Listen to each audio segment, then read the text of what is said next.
सोचिए अगर एक दिन आसमान से बर्फ नहीं बल्कि मौत बरसने लगे। अचानक इंसानों की आंखों के सामने पूरी दुनिया कब्रिस्तान बन जाए और हर तरफ सिर्फ मौत और एलियन खतरे की दस्तक हो। दोस्तों, आज एक ऐसी ही मूवी को एक्सप्लेन करने जा रहा हूँ जिसका नाम द इथरनॉट है। मूवी की स्टार्टिंग में हमें कुछ लड़कियां दिखाई जाती हैं जो छुट्टियों पर एक छोटी सी बोट पर थी। वो सभी इंजॉय कर रही थी कि अचानक समुद्र के दूसरी तरफ शहर की सारी लाइटें बुझ जाती हैं। इसी पल आसमान में एक चमकदार नीली रोशनी फैल गई जो इतनी तेज थी जिसे किसी ने इससे पहले कभी न देखी हो। वो सब हैरान थी और डरी भी। तभी अचानक तेज हवा चलने लगी और समंदर में जोरदार लहरें उठी।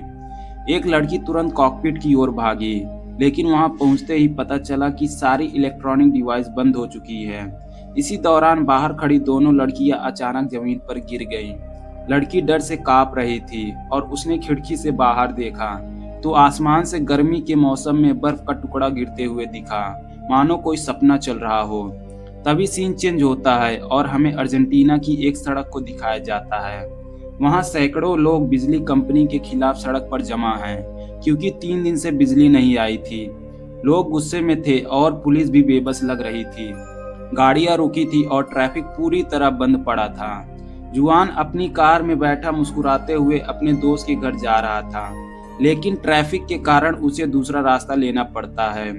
रास्ते में आगे जाते हुए जुआन ने देखा कि आग बुझाने वाली बहुत सारी गाड़ियां सायरन बजाती भागी जा रही हैं। अब उसे एहसास हुआ कुछ गंभीर गड़बड़ है। जब वह अपने दोस्त के घर पहुंचा, पता चला पास के ट्रांसफार्मर स्टेशन में आग लग गई है और सबसे भयानक बात, वहां एक एस्बेस्टॉस फैक्ट्री भी थी। सबको पता था जब वो जलेगी तो हवा में जहर घुल जाएगा। शायद इसी वजह से फायर ब्रिगेड आई हुई थी। इसके बाद जुआन और उसके दोस्त ताश खेलने लगते हैं, जो बेहद पुराने और बचपन के दोस्त थे। थोड़ी देर बाद एक नौजवान आता है जो थोड़ा अलग सा महसूस कर रहा था। इधर उधर देखता है, यहाँ तक कि घर में छिपा गैस मास्क भी खोज लेता है। सब मस्ती कर रहे थे, तभी अचानक छत की लाइट बंद हो जाती है। सभी चौंक जाते हैं, शायद बाहर फिर से कोई बिजली का फॉल्ट है। बट उससे भी ज्यादा अजीब बात यह थी कि सभी के मोबाइल अपने आप बंद हो गए। बाहर से डरावनी आवाजें आनी शुरू हो गई, मानो कुछ अनहोनी होने वाली हो। घर की महिला खिड़की से देखती है तो गेट के बाहर खड़ा गार्ड गिरा पड़ा था। पुरुष बाहर जाने की सोचते हैं, तभी जुआन खिड़की से देखता है बाहर बर्फ जैसे छोटे छोटे पार्टिकल तैर रहे थे। लेकिन चौंकाने वाली बात यह थी कि मौसम तो गर्मी का था। तभी महिला को याद आया, ये शायद ट्रांसफार्मर की आग से निकला एस्बेस्टॉस की राख है। गार्ड भी शायद इसी जहरीली राख के चलते बेहोश हुआ होगा। अब डर इतना बढ़ गया था कि कोई बाहर जाने की हिम्मत नहीं कर पा रहा था। अचानक एक गाड़ी नियंत्रण खो बैठती है और दीवार से टकराकर रुक जाती है। सभी की चिंता और बढ़ जाती है। सभी घर वाले अपने रिश्तेदार को कॉल करना चाहते थे, लेकिन सबके फोन बंद थे। इवन लैंडलाइन भी काम नहीं कर रही थी। एक समझदार मेंबर सलाह देता है, सारे दरवाजे खिड़कियां बंद कर लो ताकि जहरीले पार्टिकल्स अंदर ना आए। जुआन खिड़की पर हाथ रखता है। हवा डरावनी रूप से ठंडी थी, इतना ठंडा कि लगता था जैसे सच में बर्फ पड़ रही हो, वो भी गर्मियों के मौसम में। अब सबकी चिंता डबल हो जाती है क्योंकि ये बर्फ के पार्टिकल बेहद ठंडी और जहरीली थे। रूसो, जो परिवार की चिंता में था, कोट ओढ़कर सिर ढक लेता है और बाहर जाने की जिद करता है। सब उसे रोकने की कोशिश करते हैं, लेकिन वह नहीं मानता। हर कोई डरा हुआ और परेशान खिड़की से नजर रख रहे थे, बाहर क्या हो रहा है। उन्होंने देखा रूसो ने कुछ कदम भी नहीं चले थे कि वह बर्फ पे गिर जाता है और कुछ ही सेकंड में उसकी जान चली जाती है। सभी ने अपनी आंखों से बर्फ के विनाशकारी असर को देखा। हर कोई शांत होकर सोचने लगा, अब क्या होगा। शहर धीरे धीरे सफेद बर्फ की चादर में ढकता जा रहा था। जो भी व्यक्ति सड़क पर था उसका हाल बुरा हुआ और अंत में मारे गए। तभी अचानक बेसमेंट में लगातार खटखटाने की आवाज आई। सबने अपना अपना लैंप लिया और नीचे गए। पता चला कोई बेसमेंट के दरवाजे के बाहर से कोई मदद की पुकार कर रहा था। मकान मालिक ने समझाया कि वह दरवाजा गैरेज की तरफ जाता है, लेकिन आमतौर पर इसका इस्तेमाल नहीं होता और चाबी भी किसी को याद नहीं थी। सबने सलाह मशविरा किया और फिर दरवाजा तोड़कर उस महिला को बचाने का फैसला लिया। वह महिला डिलीवरी करने आई थी और उसकी साइकिल टूट चुकी थी, इसलिए वह ठीक कराने गैरेज जा रही थी। वहीं उसने देखा कि गार्ड बर्फ में गिर पड़ता है। यह सुनकर जुआन ने एक योजना बनाई। वह सीधा लकड़ी के दरवाजे की तरफ गया, फिर छोटी गली से पार्किंग की ओर निकला। जुआन की कार पास में ही खड़ी थी, लेकिन कार की चाबी सिक्योरिटी रूम में रह गई थी और रास्ता भी बर्फ से ढका हुआ था क्योंकि छत टूट चुकी थी। मकान मालिक ने जुआन को बाहर जाने से मना किया, लेकिन जुआन ने डिलीवरी लड़की के बारे में सोचकर जोखिम उठाने की ठानी। लड़की रेनकोट पहन रखा था, इसलिए जुआन बोला जब तक बर्फ उसकी स्किन को नहीं छुएगा वो ठीक रहेगा। जुआन को अपने परिवार की भी चिंता थी, इसलिए जुआन कोशिश कर रहा था ताकि वह अपने परिवार के पास जा सके। सबने मिलकर ट्रक को सिक्योरिटी रूम के दरवाजे तक धक्का दिया। जुआन ड्राइवर की सीट पर बैठा, लोहे की सीढ़ी निकाली और अपनी चाबियां जुटाने सिक्योरिटी रूम तक पहुंचा। सबने राहत की सांस ली और फिर जब जुआन ने कार की चाबी लगाई तो देखा कार चालू ही नहीं हो रही थी। अब सबको समझ में आया कि फोन और बिजली बंद होना एक्सीडेंट नहीं था। शहर पर बड़ा इलेक्ट्रोमैग्नेटिक हमला हुआ था, जिससे सारे इलेक्ट्रॉनिक डिवाइस बंद हो गए थे। हालात काफी बिगड़ गए थे। यह आम हादसा नहीं था। ऐसी तबाही तो कोई सोलर स्टॉर्म या न्यूक्लियर अटैक ही ला सकता था। उसी समय सामने वाले घर में अंधेरे में हलचल हुई। एक बूढ़ा आदमी खिड़की पर खड़ा था। जुआन उन्हें खिड़की न खोलने का इशारा करता है, लेकिन बूढ़ा आदमी समझ नहीं पाता और जानने की उत्सुकता में उसने खिड़की खोल दी। खिड़की खुलते ही वह गिर जाता है। उसकी पत्नी दौड़कर आई और वह भी गिर गई। दोनों की मौत देखते देखते जहरीली बर्फ की वजह से हो जाती है। अब सुबह की रोशनी हल्की सी बिखर रही थी, लेकिन जुआन बहुत परेशान था क्योंकि उसकी बेटी हर सुबह जॉगिंग करती थी। इन्हीं सब चिंता को लेकर जुआन ने तुरंत अपने घर लौटने की योजना बनाई। उसके दोस्त मानने को तैयार नहीं थे, लेकिन जुआन की जिद देखकर मकान मालिक ने उसको प्रोटेक्टिव सूट पहनने को कहा।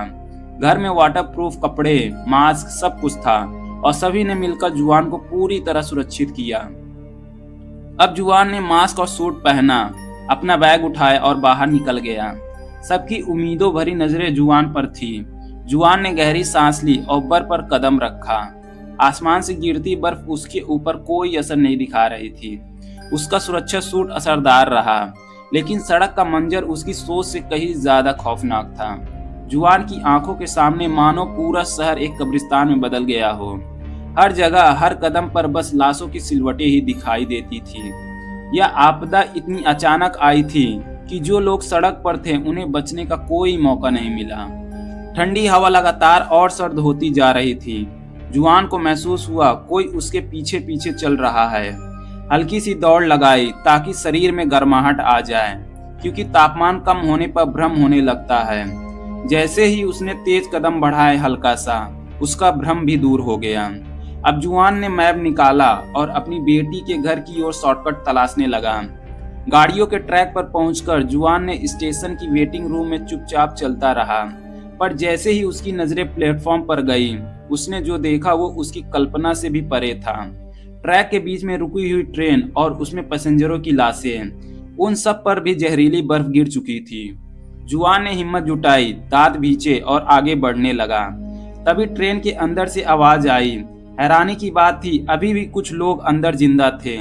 जब उन्होंने जुआन को देखा तो सोचा शायद फायर फाइटर डिपार्टमेंट उन्हें बचाने आया है।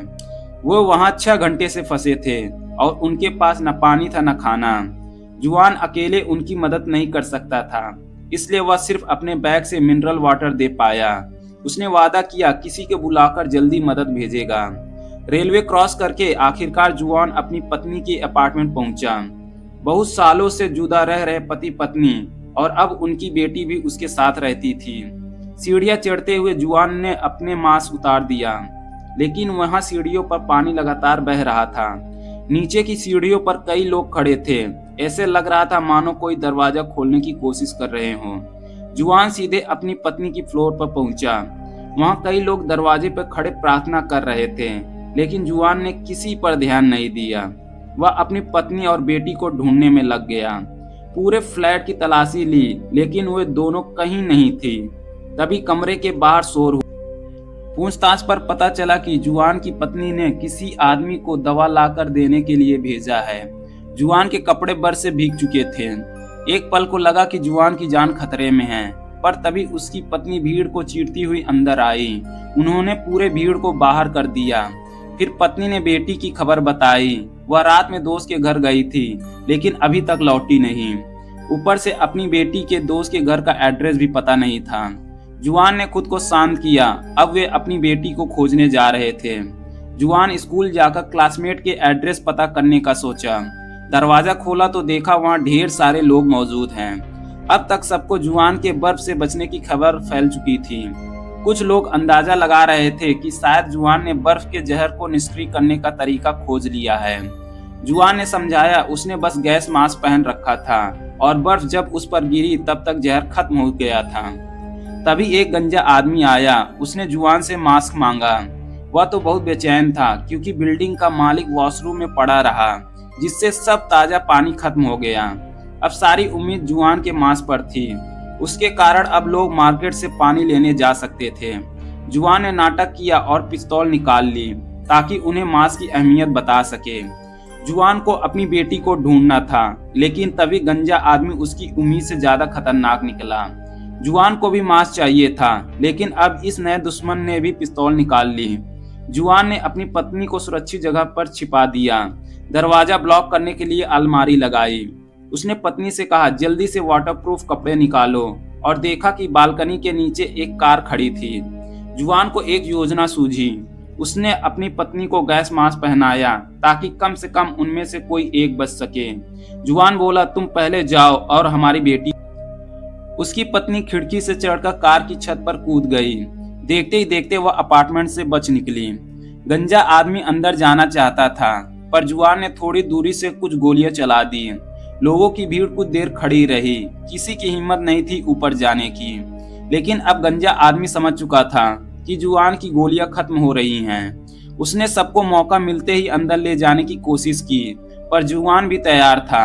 एक हाथ में प्लास्टिक बैग, दूसरे हाथ में लकड़ी की बेंच। सबके सामने आने पर वह बालकनी का कांच तोड़ देता है, जिससे भीड़ और गंजा आदमी फौरन भाग निकले। जुआन ने प्लास्टिक बैग से अपना सिर ढक लिया, जिससे बर्फ के जहर का असर उस पर नहीं पड़ा।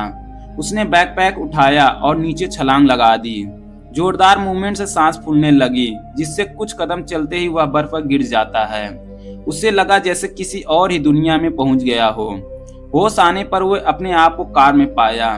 पास में कुछ लोग थे जिन्होंने गैस मास्क पहना हुआ था। मास्क हटाया तो देखा वो उसकी पत्नी और दोस्त थे। सुबह जब जुआन वहां से गया, कुछ दोस्त चाय की तैयारी करने लगे। महिला ने पानी भरना चाहा, पर उसके पति ने रोक दिया। पानी जहरीला हो सकता था। लोगों ने सलाह दी, बेस्ट यह है कि बोतल बंद मिनरल वाटर ही पियो। घर में पानी सीमित था, बस कुछ ही दिनों का स्टॉक। सबको जुआन पर भरोसा था। अगर वह सही सलामत लौट आता है और सब मास्क पहन ले तो दुकान जाकर सामान ला सकते हैं। सबने घर के दरवाजे और खिड़कियां अच्छी तरह से बंद कर ली। आखिरकार वो किसी अपोकैलिप्टिक दुनिया में जी रहे थे। यहाँ हर किसी पर शक करना जरूरी था। डिलीवरी लड़की ने घर के मालिक को हथियार पकड़े देखा। उसे पहले डर लगने लगा, लेकिन मकान मालिक फैवाली ने उसे रोक लिया और बोला, चिंता मत करो, मैं बस चाह रहा हूँ कोई और इस दुनिया से न चला जाए। उसने खुद डिलीवरी लड़की की बाइक ठीक करने में मदद की। इसी दौरान लाइट जल जाती है। खोलकर देखा तो पुराने टंगस्टन बल्ब था। फैवाली के दिमाग में एक आइडिया आया। उसने रिकॉर्ड प्लेयर की बैटरी से तार जोड़कर संगीत। फैवाली को समझ में आ गया कि इलेक्ट्रॉनिक अटैक सिर्फ इंटीग्रेटेड सर्किट पर असर कर रहा है। पुराने इलेक्ट्रिक इक्विपमेंट अभी भी ठीक चल सकते हैं। अंत में फैवाली ने अपनी पुरानी कार ठीक कर ली। अब नई उम्मीद थी जो अब बचे लोगों को बाहर निकालने का रास्ता बन सकता था। फैवाली ने पुरानी कार ठीक करने के बाद सबको फायर स्टेशन ले गया, जहां सभी ने प्रोटेक्टिव सूट पहन लिए। तभी गोलियों की आवाज दूर से सुनाई दी। फैवाली को लगा जुआन मुसीबत में है। वो दौड़कर पहुंचे और जुआन की पत्नी को बचा लिया। अचेत जुआन को भी ग्रुप ने सुरक्षित निकाल लिया। सड़कों पर हर जगह लाशें बिखरी थी। इतना भयानक मंजर था कि किसी ने ऊपर से गिरती आग की गोलों पर ध्यान नहीं दिया। अब हालात और भी बिगड़ने वाले थे, क्योंकि बड़े बड़े कीड़े जैसे मॉन्स्टर सर्वाइवर पर टूट पड़े थे। उनके खाले इतनी मजबूत थी कि बर्फ पर धातु जैसी चमक रही थी। लोग उनसे बच नहीं पा रहे थे और मरने वाले की लाशें इन मॉन्स्टर का खाना बनती जा रही थी। जुआन के ग्रुप को अंदाजा नहीं था कि असली आफत अभी। जब सब फैवाली के घर पहुंचे, फैवाली ने रेडियो से मदद मांगी, लेकिन कोई जवाब नहीं मिला। सारे रेडियो फ्रिक्वेंसी खोजने के बाद लुकास ने सलाह दी कि शायद उन्हें शहर छोड़ देना चाहिए, लेकिन ये भी नहीं पता था कि बाहर कहीं ज्यादा सुरक्षित है या नहीं। जुआन को अपनी बेटी भी ढूंढनी थी, उसका सबसे जरूरी यही मिशन था। उसने फैवाली की पुरानी कार देने की बात की, लेकिन फैवाली ने मना कर दिया। वह कार सबकी जान बचा सकती थी, इसलिए आखिरकार जुआन अपनी पत्नी के साथ पैदल ही स्कूल की ओर निकल पड़ता है। बर्फीला तूफान अभी भी थम नहीं रहा था। बाकी सर्वाइवर सब अपनी नैतिकता खोने लगे थे। अंधेरे में कभी कांच टूटने की आवाज, कभी गोलियों की आवाज गूंजती रही। कई घंटे की सफर के बाद जुआन और उसकी पत्नी आखिरकार बेटी के स्कूल पहुंचे। अब दोनों अलग अलग रास्ते पर निकले। जुआन ने ट्रांसपोर्ट ढूंढना शुरू कर दिया। उसकी पत्नी बेटी की क्लासमेट के एड्रेस तलाशने लगी। स्कूल के सिक्योरिटी रूम में जुआन को अजीब अनुभव हुआ, जैसे बेटी सो रही थी। स्कूल का बेल टावर जल रहा था। अचानक जुआन को लगा वह गाड़ी में है। चाबी घुमाई और कमाल हो गया, क्योंकि गाड़ी चालू हो गई। दूसरी ओर जुआन की पत्नी एलिना भी स्कूल के लेक्चर हॉल में पहुंच गई थी। वहां हर तरफ लाशें फैली थी और शराब की बोतलें पड़ी थी। लगता है मरने से पहले पार्टी चल रही होगी। उसी दौरान एलिना को बाथरूम से जोर की खटखटाहट सुनाई दी। अंदर झांका तो दो आंखें दिखाई दी, जिससे उसकी जोर की चीख निकल गई, जिससे जुआन दौड़ पड़ा और बच्चा भी बाहर आ जाता है, जिसका नाम पाब्लो था। पता चला पाब्लो 2 दिनों से बाथरूम में बंद था और बाकी सभी बच्चे मारे जा चुके थे। पाब्लो का शरीर डर के मारे कांप रहा था। एलिना ने जब अपनी बेटी के बारे में पूछा, पाब्लो ने याद किया, हाँ वह लूना थी, साथ में स्टेफनो और उसका बड़ा भाई भी था। अब एलिना और जुआन को थोड़ी उम्मीद मिली। उन्होंने पाब्लो से लूना के घर का एड्रेस पूछा। पाब्लो ने शर्त रखी, उसे भी उसके घर तक छोड़ना होगा। एलिना और जुआन मान जाते हैं। फिर दोनों अपनी प्रोटेक्टिव सूट पहनकर लूना के घर पहुंचते हैं। कई देर तक दरवाजा खटखटाया, लेकिन कोई जवाब नहीं मिला। आखिरकार जुआन ने गुस्से से दरवाजा को लात मारकर खोल दिया। पूरा घर खामोशी से डूबा था। अंदर दाखिल हुए थे। डाइनिंग टेबल पर कई लाशें बैठी थी। जुआन ने धीरे धीरे एक बच्ची का सिर उठाया, जिससे राहत की सांस ली, क्योंकि वो उसकी बेटी नहीं थी। तभी अचानक पीछे से पाब्लो की दर्द भरी चीख गूंज उठी। सारे मरे हुए लोग उसके अपने परिवार वाले और पड़ोसी थे। एलिना को पता चला ये लूना का घर नहीं, बल्कि पाब्लो का ही घर था। एलिना का इरादा उसे अकेला छोड़ने का नहीं था, इसलिए वह उसे साथ लेकर चल दिए। पाब्लो को बुखार था। जब वे पास की फार्मेसी से गुजरे तो दवा लेने का फैसला किया और पाब्लो को बुखार की दवा खिलाया। तभी फार्मेसी का दरवाजा खटखटाता है। बाहर से एक गर्भवती महिला मदद के लिए पुकार रही थी। एलिना का दिल पसीज गया और उसने दरवाजा खोल दिया, लेकिन अचानक गर्भवती महिला ने बंदूक तान ली। उसके साथी भी बंदूक लेकर पहुंचे और दोनों पर निशाना साध लिया। दोनों को फार्मेसी के वॉशरूम में बंद कर दिया और गाड़ी की चाबी और सामान भी छीन लिए। सौभाग्य से पाब्लो बेहोशी की हालत में था, जिससे डाकुओं ने नहीं देखा। जब डाकू निकल गए, पाब्लो ने दरवाजा खोलकर कपल को बाहर निकाला।